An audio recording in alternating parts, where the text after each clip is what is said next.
Assalamualaikum warahmatullahi wabarakatuh. Jumpa lagi ya teman-teman ya di Move Class. Sudah lama kita tidak eh, learning and sharing lagi. Sekarang kita ini ya akan coba untuk membahas tentang slope stability dan retaining wall system. Ya, bagian satu gitu, kira-kira gitu. Jadi temanya itu adalah second pile design dengan menggunakan ground anchor gitu kira-kira ya. Jadi kira-kira tuh yang apa aja yang dipakai gitu ya.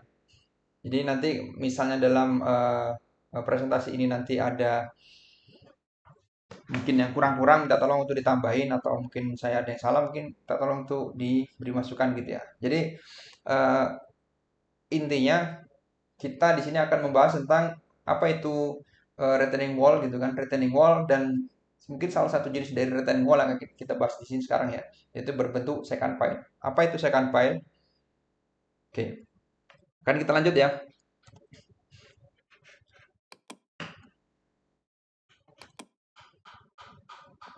Nah, ini kalau misal second pile itu adalah ini ya teman-teman ya. Ini salah satu sistem dinding penahan tanah atau retaining wall yang salah satu tipe namanya itu adalah second pile. Jadi itu kumpulan dari beberapa bore pile gitu ya. Selang-seling dia. Jadi itu terdiri dari dua macam. Yang pertama adalah primary primary pile dan second pile. Jadi primary pile itu contohnya begini, dia dibor dulu, nanti kemudian dicor seperti ini tapi dia tidak menggunakan tulangan gitu kan. Kemudian nanti kalau misalnya sudah terbentuk nih ini kalau ini disebut dengan primary, ini juga primary tidak ada tulangan. Kemudian dia lagi nanti dibor lagi di tengah-tengahnya tuh. Ada sebagian yang digerus gitu. Ada sebagian yang digerus, ada sebagian yang digerus gitu kan. Kemudian nanti dimasukin tulangan, kemudian dicor. Jadi itu namanya nanti second pile. Jadi nanti selang-seling ya. Di sini ada di sini nggak ada tulangan, di sini tulangan, di sini nggak ada tulangan, di sini tulangan dan seterusnya gitu ya. Kapan kita menggunakan model wall seperti ini? Ya kalau misalnya memang space-nya itu sangat sempit ya teman-teman ya. Space-nya kalau misalnya sempit di sini ada bangunan kan, di luar sisi luar ada bangunan. Jadi nggak mungkin kalau pakai retaining wall biasa itu kan akan apa namanya membuat bukaan galian yang cukup lebar gitu ya, yang mungkin space-nya tidak cukup. Sehingga digunakan seperti ini gitu. Ada juga yang namanya diafragma wall. Kalau diafragma wall kan dibentuknya persegi panjang gitu kan. Nggak bulat-bulat gini. Ini kan bore pile ya. Kumpulan dari beberapa bore pile yang ada tulangan sama tidak ada tulangannya. Nah, itu kurang lebih namanya tuh second pile. Kalau diafragma wall dia kotak dia. Persegi panjang, jadi nggak bulat-bulat gini. Nanti tulangannya dimasukkan dari atas kemudian dicor. Jadi kira-kira ini namanya second pile ya. Jadi second pile ini ada juga nanti yang posisinya tuh dikasih ground anchor atau tidak. Nah, itu tergantung dari hasil analisanya. Kalau misalnya hasil analisanya nanti mengatakan bahwa wah ini cukup nih nggak usah pakai ground anchor ya sudah nggak apa-apa. Cuman kan ada batasannya ya. Di samping safety factor biasanya kalau misalnya saya kayak gini yang wall-wall tinggi seperti ini tuh ada batasannya deformasi biasanya gitu. Nah deformasinya gimana? Nah deformasi nanti akan dibahas di kriterianya. Sekarang kita lihat contohnya dulu kira-kira tuh second file bentuk seperti ini. Kira-kira gini ya. Jadi alat-alat digunakan nah kira-kira begini. Ada yang untuk ngebor tanah biasa, ada yang mata bornya itu digunakan untuk menggerus antara primary pile dan ada juga molen untuk alat ngecor. Jadi cukup kompleks untuk alat-alatnya. Kalau menggunakan wall seperti ini harus apa namanya tuh mempertimbangkan nanti sisa hasil cuttingan tanah ini akan dibuang kemana gitu. Jadi cukup agak agak kotor ya nanti tempatnya teman-teman. Kalau misalnya menggunakan ini harus dipikirkan disposalnya gimana atau apa tanah hasil cuttingan itu harus dibuang kemana. Kemudian selanjutnya gitu ya. Kalau misalnya di dalam desain kita itu menggunakan ground anchor, ya ini nanti dia kurang lebih alatnya seperti ini. Jadi nanti dia harus dibor menyamping gitu ya, sesuai dengan kemiringan yang desain. Berapa kemiringan desain? Nah, kemiringan desainnya itu kalau misalnya menurut SNI-nya itu sekitar 30 sampai 45 kalau tidak salah derajat ya dari horizontal gitu ya. Ini horizontal begini.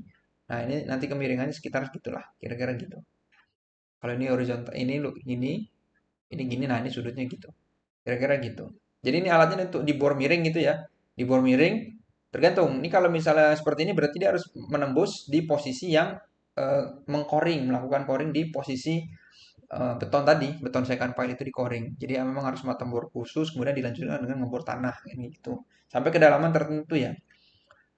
Nah, ini alat-alatnya kira-kira begini ya. Saya ambil dari inilah, dari Google banyak itu kira-kira ya. Kemudian di atasnya kepalanya biasanya diikat dengan apa itu namanya ya? Kayak beam gitulah, sejenis beam. Apa namanya? Beam apa ya? Capping beam ya, capping beam. Kepalanya dengan menggunakan capping beam. Jadi gitu. Jadi nanti ketika dibor kemudian dimasukin strand ya. Ini kan strand. Nah, strandnya juga akan diatur di dalam SNI itu ada nanti. Mungkin teman-teman bisa baca ya di SNI 8460, SNI Geoteknik 8460 2017 gitu ya. Jadi nanti di sini ada strand. Ada yang 7 strand gitu kan dan ada syarat-syaratnya minimal berapa gitu. Gitu. Nah, ini contohnya kira-kira begitu. Kemudian ini contohnya kalau sudah jadi misal gitu kan second file udah jadi nih. Nah, bentuknya kira-kira begini nih bulat-bulat ini nih. Sampai dengan batasnya ditutup. Kalau misalnya dia bentuknya persegi panjang ya nanti persegi panjang dia kan lokasi yang ditutup. Jadi ini memang didesain kayak kedap air gitu kan sangat robust gitu kan posisinya gitu. Nah, ini adalah ground anchor yang sudah dipasang. Kemudian kalau misalnya ini sesuai dengan desainnya ya. Kalau misalnya ini dia menggunakan waller beam. Jadi apa gunanya waller beam yaitu untuk menseragamkan ini ya. Ketika itu ditarik berarti ini kan otomatis ketahan. Jadi ini untuk menahan second part yang ada di sampingnya gitu. Kira-kira gitu. Supaya seragam gitu kan. Biasanya kalau misalnya kayak gitu setelah dibor tadi, setelah dibor belum ditarik ya, dia dipasang waller beam dulu, baru nanti dia ditarik terakhir. Gitu. Gitu kira-kira. Ini penampakan second balik kira-kira begini, yang sudah dipasang ground anchor begini, yang dipasang waller beam begini, dan kemudian yang terakhir dia adalah ditarik ya. Ditarik. Nah, ini walaupun bukan sambungan gambar yang tadi, kira-kira ilustrasinya begini. Dia ditarik seperti ini, baru nanti dia digrotting ujungnya ya, supaya nggak karat ditutup, supaya nggak karatan gitu. Ini kan strand-strandnya nih. Ya, alat tariknya kira-kira bentuknya begini. Ini dalamnya nanti growting ya. Tadi di growting, setelah di bore dipasang strand, kemudian di growting, kemudian dipasang waller beam. Kira-kira begitu. Jadi kira-kira gambarannya tuh second pile kira-kira begitu ya teman-teman ya. Gambaran untuk second pile. Dan kemudian tuh sebenarnya desain kriterianya tuh apa gitu. Ini secara umum ya untuk slope dan retaining wall itu apa desain kriterianya itu.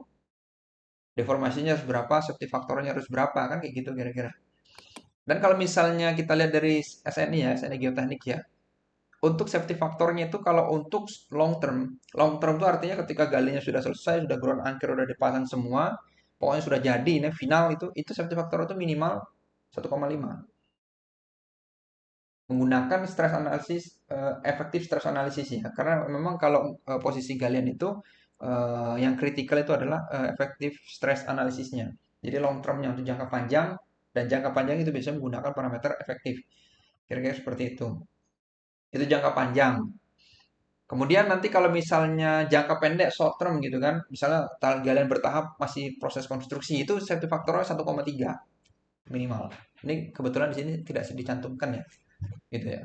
1,3 artinya masuknya ketika galian pertama dilakukan mungkin kedalaman 3 meter pertama di digali, kemudian dipasang ground anchor, nah itu safety faktor 1,3. Nanti digali lagi, pasang ground anchor lagi 1,3. Itu pokoknya itu setiap tahapan itu 1,3 sampai nanti tahapan final adalah 1,5. Gitu. Kemudian untuk safety faktor untuk pada kondisi gempa ya atau short term analysis yang menggunakan parameter total itu safety faktor itu ada yang mengatakan 1, ada yang mengatakan 1,1 gitu. Satu ada 1,1 dengan menggunakan Markuson and Franklin itu dengan KH-nya itu adalah setengah PGA. Dia kisarannya itu antara sepertiga sampai dengan 2/3 gitu. Sepertiga sampai dengan 2/3 ya, seingat saya seperti itu. Nah, kita ambil mungkin setengah PGA kan gitu. Terserah ini PGA mungkin bisa dilihat dari mungkin datanya di Puskim ya. Di mana tuh yang peta yang di Google itu, yang di Indonesia itu atau dari hasil soil investigation di lokasi tersebut. Nah, itu diambil dari situ PGA-nya. Kira-kira begitu. Ini untuk safety factor. Kemudian ini berdasarkan SNI yang persyaratan geoteknik ya. Berdasarkan dengan kepastian atau ketidakpastian data gitu. Jadi kalau misalnya biaya di sini ada dua tabel ya, biaya dan konsekuensi dari kegagalan lereng, kemudian tingkat ketidakpastian kondisi analisis. Jadi kalau biaya perbaikan sebanding dengan biaya tambahan untuk merancang lereng yang lebih konservatif dengan tingkat ketidakpastian kondisi analisisnya itu rendah, ya nilai faktornya cukup 1,2 gitu. Kalau misalnya ketidakpastiannya tinggi, misalnya gitu kan, oh, ternyata beragam gitu kan, terus banyak gangguan gitu, karena itu bisa jadi menggunakan safety factor 5 gitu. Atau yang di bawah, biaya perbaikan lebih besar adalah biaya tambahan untuk merancang lereng yang lebih konservatif. Nah, itu artinya tidak mau ambil risiko, tidak mau mengambil pusing gitu kan. Itu mau ngambil langsung sekalian safety factor agak tinggi sekalian. Dengan ketidakpastiannya itu rendah untuk 1,5 dan apabila ketidakpastian tentang penyelidikan tanah atau analisa dan sebagainya itu eh, sangat tinggi gitu kan. Maka kita ambil 2 aja. Karena kalau misalnya kita lihat nih posisi B nih ya, B. Di sini ngomong tingkat ketidakpastian kondisi analisis atau dikategorikan tinggi. Jika kondisi geologi sangat kompleks, kondisi tanah bervariasi, penyelidikan tanah tidak konsisten dan tidak dapat diandalkan. Dan ini biasanya itu ketemu di daerah pegunungan ya. Misalnya proyek-proyeknya ada di posisi geotermal gitu kan. Itu biasanya itu tanahnya itu penyelidikan tanah jaraknya paling cuma 20 meter itu bisa jadi beda itu nanti hasilnya tuh. Karena memang namanya di lereng ya, mungkin pembentukan pembentukan lapisan tanahnya itu kan mungkin karena pelapukan batuan gitu kan atau erosi atau dulunya longsor gitu dan sebagainya makanya pembentukan lapisan tanahnya itu tidak bisa atau sulit untuk merata. Beda kalau kalau halnya kalau misalnya tanah itu batuan-batuan sedimen gitu ya yang ada di pinggir pantai gitu kan atau di daerah-daerah yang endapan-endapan eh, apa tuh endapan-endapan hulu sungai hilir ya hilir sungai gitu itu kan dia pengendapannya bagus dia jadi layer by layer sehingga bentuknya kayak kue lapis gitu kan. Nah, itu bagus. Itu batuan sedimen.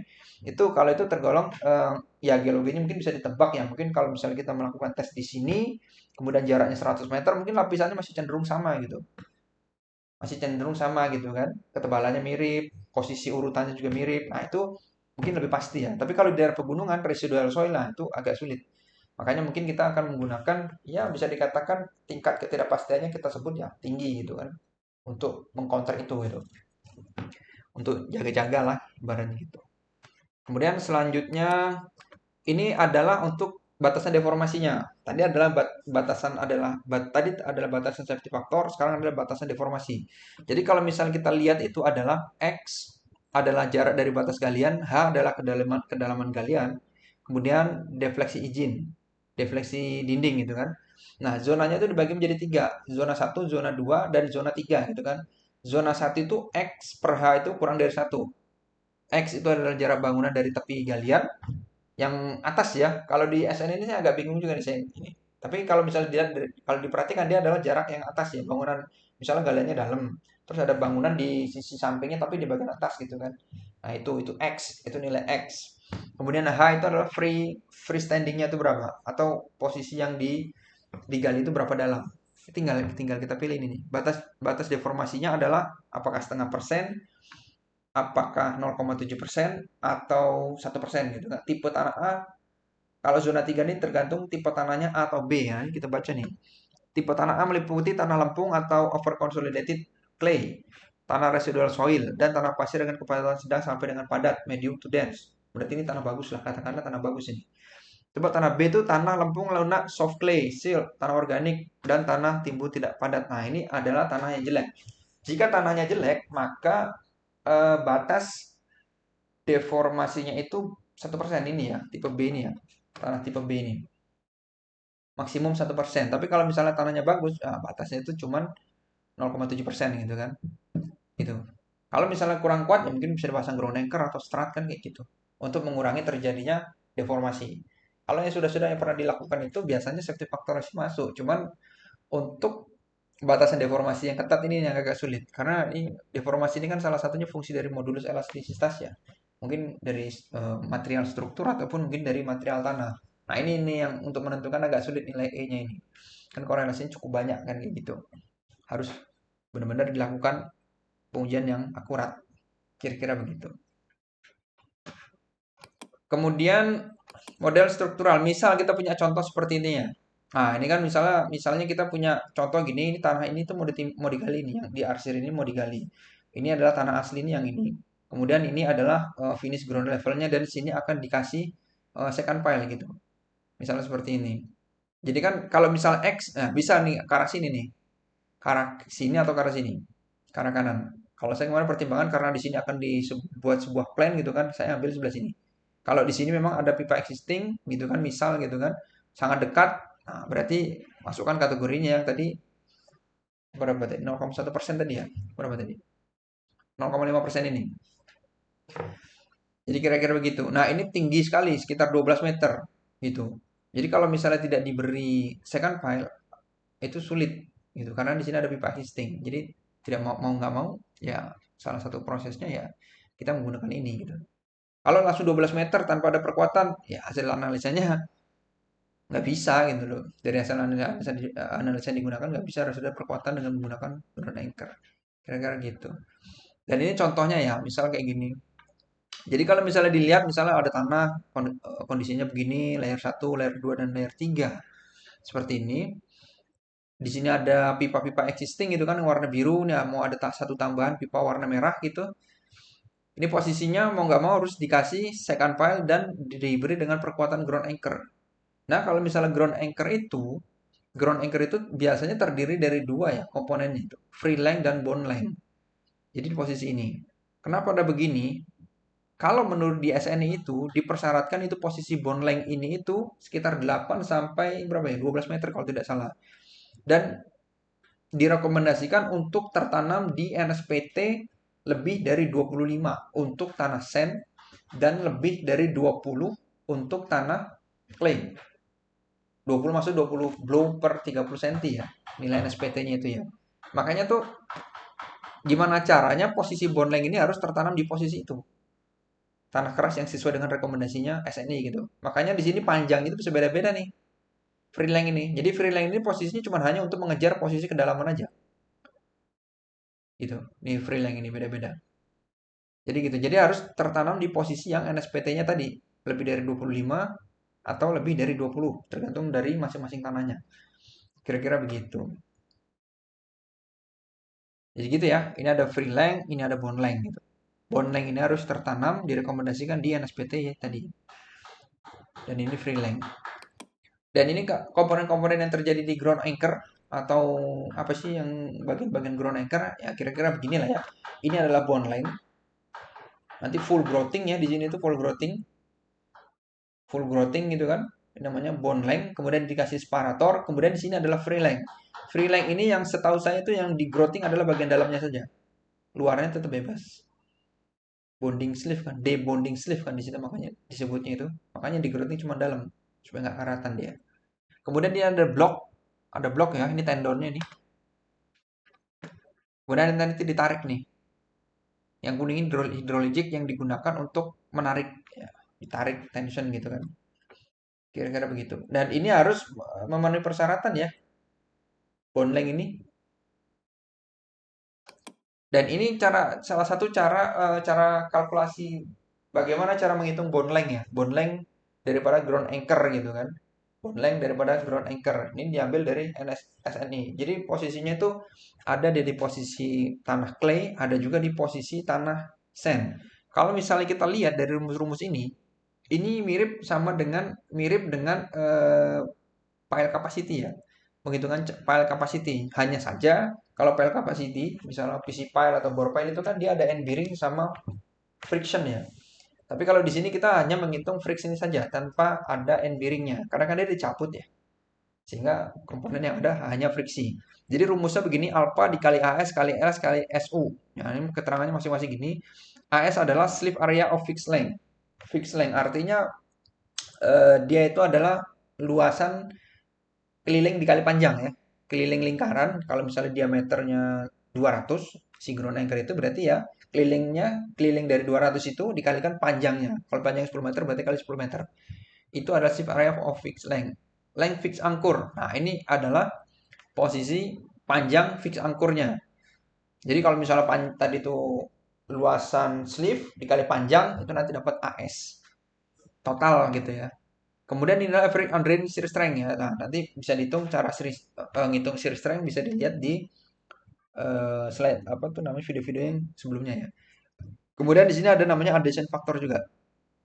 Kalau adhesion factor ya bisa dicari nanti ada adhesion factor untuk ini termasuk bore pile kan. Nah, kurang lebih itulah ya, nanti alpanya itu ya. Nah, ini tadi kalau misalnya nilai-nilai NSPT-nya tuh ini tanah pasiran, non kohesif, pasir ya, lebih dari 25 dan tanah kohesif itu lebih dari 20. Kira-kira gitu. Jadi direkomendasikan tertanam di kedalaman itu. Nah, ini kalau misalnya untuk tanah pasir sama aja mirip-mirip aja. Cuma dia menggunakan sigma vertikal efektif ya. Tegangan efektif dikalikan luas penampang, dikalikan panjang, dikalikan nilai KS. Gitu kan. Sigma vertikal efektif kan nanti kita ambil rata-rata saja lah. Gitu kan. Gamma kali H efektif kan kayak gitu. Kira-kira ya. Kalau KS, apa itu KS? KS itu kita lihat dari sini. Angkur koefisien atau KS. Nah ini. Di sini ada tipe tanah, lanau, pasir, medium sand, atau pasir kasar atau kerikil. Dan di sini ada kepadatan tanah. Apakah tanah itu termasuk lepas, kompak, atau padat? Tinggal pilih nanti daerah di sini ya. Ini posisi dia duduk tuh di mana? Nah, ini nanti bisa dilihat di sini. Kalau duduk di medium sand gitu kan, medium sand mungkin lepas gitu kan. Nah, mungkin bisa diambil nilainya 0,5 untuk nilai apa tadi KS gitu kan. Nah, ini contoh perhitungannya seperti ini. Salah satunya ya. Satu faktor yang dipakai yang direkomendasikan itu kurang lebih 3. Ya, jadi ini masih ultimate dibagi dulu dengan 3. Jadi dapatnya 600. Jadi dengan panjang 10 meter fixed length-nya itu kapasitas ground anchor bond length-nya itu adalah 600 kilonewton atau sekitar 60 ton. Kira-kira begitu. Kita pakai allowable ya yang kita masukkan dalam analisa. Nah, ini persyaratan-persyaratan ground anchor ini bisa dilihat lah ya. Ini misalnya fixed length harus terbenam minimum 5 meter dari permukaan tanah gitu kan. Jadi nggak boleh terlalu dangkal dari permukaan gitu. Jadi minimal 5 meter dari permukaan tanah. Dan biasanya itu ada kemiringannya ya. Kemudian fixed length harus berada di luar bidang gelincir kritis menuju stabilitas global. Nanti kita lihat gambaran di belakang. Kemudian spasi horizontal minimum 1,5 meter. Jadi spasi ke kanan kiri kanan itu 1,5 meter itu minimal. Untuk angkur dengan diameter 20 cm agar efek itu loh, efek grupnya itu bisa diabaikan. Jadi bisa tidak diperhitungkan gitu. Kemudian agar efektif kedalaman menahan apa nih? Agar efektif dalam menahan gaya yang bekerja, maka sudut kemiringan angkur itu bekerjanya umum sekitar 30 sampai 40 derajat dari horizontal ya. 30 sampai 45 dari horizontal. Kemudian posisi fixed length harus berada di luar area garis ya apa nih? Posisi fixed length harus berada di luar area berarsir pada gambar berikut. Nih, kalau misal kita mau menempatkan tuh kira-kira begini. Kalau kita hasil analisanya begini, ini tuh harus di luar bidang gelincir ini. Logikanya kan kalau misalnya ini posisi bond length itu ada di sini, bidang gelincir segini, kan berarti nggak ada gunanya toh, nggak ada yang megangin kayak gitu ceritanya. Nah, dengan posisi bond length ini ditaruh di luar bidang gelincir, maka dia seolah-olah itu menjadi bahan melawan dia, bisa menarik dia, ada gaya ke sana, ada gaya kemana, nekan gitu kan, sehingga di luar posisi bidang gelincir, sehingga dia tuh berfungsi gitu, kira-kira begitu bahasa ininya tuh. Sama seperti ini kalau misalnya ada galiannya kotak-kotak begini, ya itu harusnya taruh di luar. Karena ini kan bidang terlemah ya, sambungan ini tuh. Sambungan tanah timbunan sama tanah asli gitu kan. Itu merupakan salah satu perbatasan maksudnya terlemah ya. Makanya kita harus memberikan penjangkaran yang agak lebih ke dalam lagi. Kira-kira begitu. Dan ini misalnya ada secant pile seperti ini ya, properties misalnya secant pile 1000 gitu kan, diameternya 1000. Nah, ini diameter 1000, diameter 1000. Jadinya begini nanti dia konstruksinya tuh. Gitu. Jadi 1,5 meter. Dan kalau misalnya kita untuk pemodelan ya, misalnya kan kita ingin menganalisa dan sifatnya sedikit konservatif atau lebih konservatif, ya kita langsung aja ini plat seolah-olah ini kan pertemuannya ini kan ini ya 667 tarik garis lurus gini seolah-olah ini. Yang benjolan ini ya itu sebagai cadangan untuk ini aja lah. Penambahan satu faktor untuk deformasi. Berarti nanti kalau misalnya begitu, yang kita jadikan input parameter plat thickness-nya adalah ketebalan ini. Ya bisa kita masukkan di Plaxis misal gitu kan. Ya, seperti biasa kan. Ketebalannya sekian, modulus apa namanya FC-nya sekian, nilai EAE-nya berapa dimasukkan, nanti kalau misalnya di Plaxis akan ketemu sekitar 0,67. Kira-kira begitu. Jadi parameter yang diinput di Plaxis itu kira-kira begitu. Kemudian kalau misalnya tampak depan ya kira-kira begini ya, ini ada boiler beam gitu kan, contoh-contohnya gitu kan. Ini ground anchor-nya ada boiler beam gitu. Kemudian kalau misalnya tampak atas juga kira-kira begini, ini ditaruh di posisi yang tidak ada tulangannya supaya dia tidak mengganggu ya. Kalau kita taruh di yang posisi ada tulangannya kan dia ada ngebor tulangan. Ya, eman-eman aja. Kalau misalnya tulangan sudah dibuat sedemikian rupa kemudian putus kan, Ditembak ini mendingan kita taruh sini dan kita menyamaratakan bebannya dengan menggunakan roller beam. Kira-kira begitu. Nah, ini kalau misalnya tahapan konstruksinya ya, teman-teman ya. Ini merupakan tahapan yang sangat penting ya. Ini merupakan tahapan yang sangat penting dalam pemodelan dan harapannya nanti ketika posisi konstruksi di lapangannya itu mengikuti tahapan ini. Jadi tahapannya tuh pertama tuh begini. Jadi ini dulu digali gitu. Ini pertama tuh dipasang dulu second pile-nya di bor selesai gitu kan. Semua sampai selesai gitu. Setelah itu dia digali sampai batas pemasangan ground anchor yang pertama di sini. Ini digali. Setelah itu kita akan memasang ground anchor yang pertama ini, ya kan? Kemudian pasang waller beam gitu kan. Waller beam kemudian ditarik, ditension dulu. Ditension gitu kan. 60 ton gitu misalnya gitu. Udah. Kalau misalnya sudah ditarik, baru kita nanti bisa gali yang ke bawah lagi. Bawahnya lagi. Gali yang ke bawah langsung pasang lagi ground anchor di bor gitu kan. Dipasang, pasang waller beam kemudian ditarik. Kalau sudah ditarik kemudian proses selanjutnya begini. Ini lagi yang digali. Pasang ground anchor lagi, tarik lagi, pasang waller beam, tarik. Baru nanti kita gali sampai finish. Nah, ini yang masing-masing tahapan konstruksi ini yang satu faktor itu tidak boleh kurang dari 1,5. Tapi ketika sudah dipasang ground anchor yang ketiga, galian sudah selesai semua, atau dia SF4 ini ya kalau kita bilang, itu satu faktor itu tidak boleh kurang dari 1,5. Kalau yang lainnya itu masih 1,3. Kira-kira begitu. Nah, ini ya, ini penting nih ya. Ini pemodelannya ini.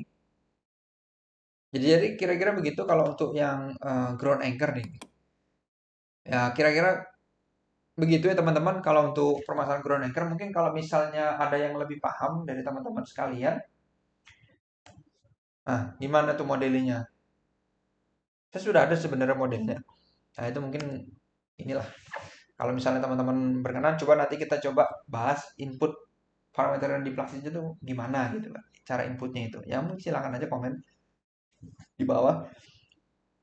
Kira-kira kalau misalnya ada masukan silakan disampaikan, kita diskusi. Di sini saya menyampaikan bukan berarti saya yang paling tahu nggak.